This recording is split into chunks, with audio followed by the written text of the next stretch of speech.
This is spEarz to the streets. spEarz to the streets. spEarz to the streets. spEarz to the streets.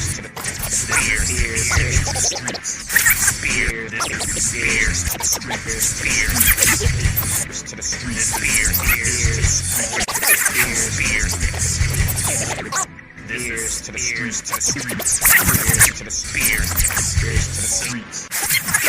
to the This is spEarz to the streets. Get down to the beat, or get beat down in the street. Prior to the Women's Summit for Evolution, Kalani Jordan headed into singles competition with Lainey Reed at NXT. After an exchange of missile dropkicks and some playful tests of strengths punctuated with curtsies from both competitors, Jordan sold a knee injury early on through as Reed focused the first quarter of the bout assaulting Jordan's lower body to ground the gymnast. Jordan powered out of a spine buster into a Boston Crab combo, rarely seen without assistance of the ropes, to stay in the contest, bridging out of a couple of quick roll-ups, consistently shaking Reed off and still finding the time to hit a basement dropkick as if she wasn't operating on only one leg. Offensively, Jordan stayed in the match with running lariats, chops, and hard clubbing windmill blows as Reed attempted to stop Jordan from getting her split-legged moonsault off on the ropes. Despite her exposed knee, Jordan not only was able to kip up mid-match, but unwisely got off a fireman's carry power slam in the corner on the injury, leading up to hitting the eventual moonsault finisher to score the win in this short but spirited match. There's not many contenders that I see grinning as they engage in a blow exchange. Jordan, who it must be noted, recently announced her engagement to NXT alumni Carmelo Hayes, so with her win-loss history, this victory must have been Shawn Michaels' way of saying congratulations, showed up to the ring in bright peach and brown, two-piece ring attire bathed in glitter, shining all the way on her road to the win and her spot at Evolution.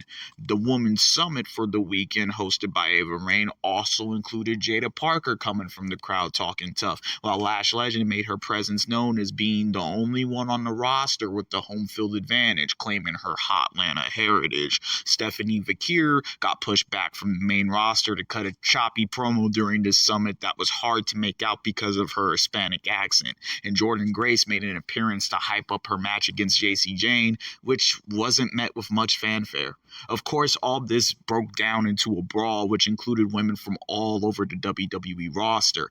Ivy Nile and Zelina Vega were prominently featured in the mix, locked in battle to promote the PLE.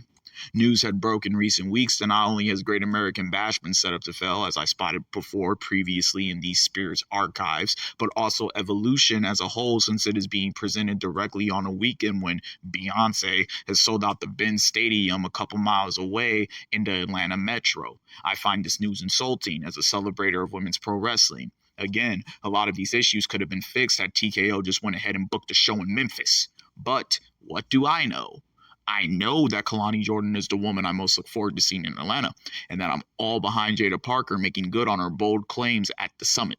NXT number 793 was short, sweet, but nonetheless effective as a going-away show for a huge wrestling weekend in the U.S.'s Southeast region. This is spEarz to the streets.